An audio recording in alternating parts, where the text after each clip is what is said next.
Audio पिटारा पर आप सुन रहे हैं व्रत कथाएं।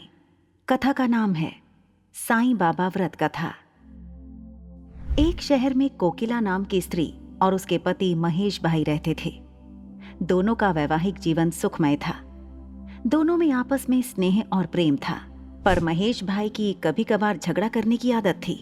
परंतु कोकिला अपने पति के क्रोध का बुरा न मानती थी। वह धार्मिक आस्था और विश्वास वाली महिला थी। उसके पति का काम धंधा भी बहुत अच्छा नहीं था।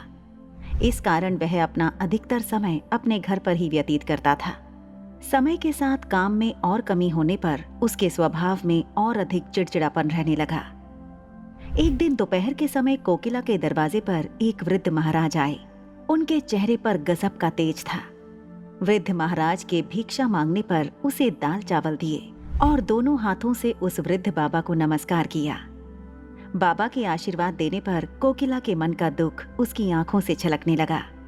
इस पर बाबा ने कोकिला को श्री साईं व्रत के बारे में बताया और कहा कि इस व्रत को 9 गुरुवार तक एक समय भोजन करके करना है। पूर्ण विधि विधान से पूजा करने और साईं बाबा पर अटूट श्रद्धा रखना। तुम्हारी मनोकामना जरूर पूरी होगी।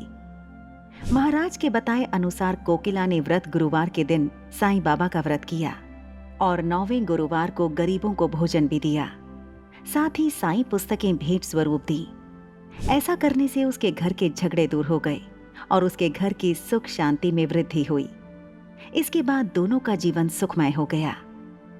एक बार उसकी जेठानी ने बातों बातों में उसे बताया कि उसके बच्चे पढ़ाई नहीं करते। यही कारण है कि परीक्षा में वे फेल हो जाते हैं। कोकिला बहन ने अपनी जेठानी को श्री साईं बाबा के 9 व्रत का महत्व बताया। कोकिला बहन के बताए अनुसार जेठानी ने साईं व्रत का पालन किया। उसके थोड़े ही दिनों में उसके बच्चे पढ़ाई करने लगे और बहुत अच्छे अंकों से पास हुए। साईं बाबा 9 गुरुवार व्रत। साईं बाबा व्रत को कोई भी साधारण जन कर सकता है। यहाँ तक कि बच्चे भी इस व्रत को कर सकते हैं। साईं बाबा अपने भक्तों में किसी प्रकार का कोई भेदभाव नहीं करते हैं। उनकी शरण में अमीर गरीब या किसी भी वर्ग का व्यक्ति आए, उसकी कार्य सिद्धि अवश्य पूरी होती है।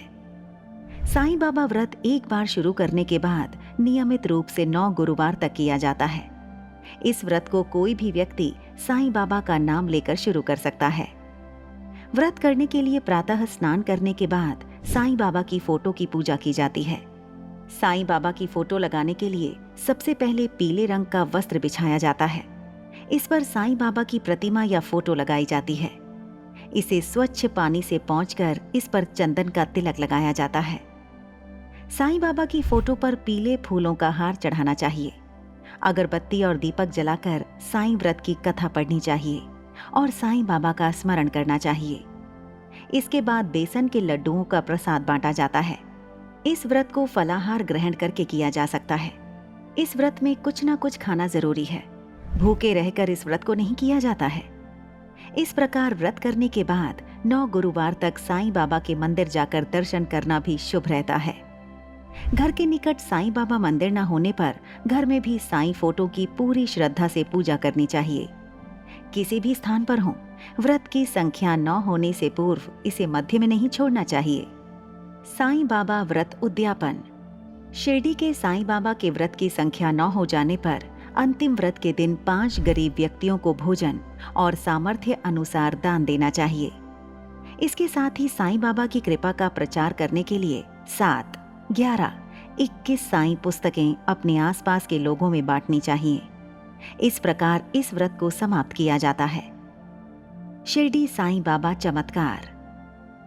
भारत प्राचीन काल से ही धार्मिक आस्था और पूजा उपासना में विश्वास करने वाला देश रहा है। यहाँ कई धर्म और वर्ग और संस्कृतियाँ अलग अलग होकर भी एक साथ रहती हैं। इसके साथ ही भारत में अनेक संत महापुरुषों ने जन्म लिया।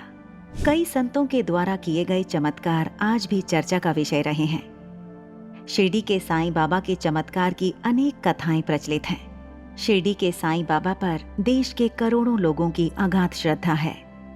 सभी धर्मों के लोग यहाँ साईं बाबा दर्शन के लिए आते हैं।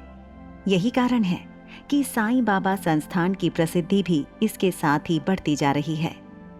यह साईं बाबा का चमत्कार नहीं तो और क्या है कि आज भी देश भर में बाबा के नाम पर छोटे बड़े 80,000 से अधिक मंदिर हो गए हैं।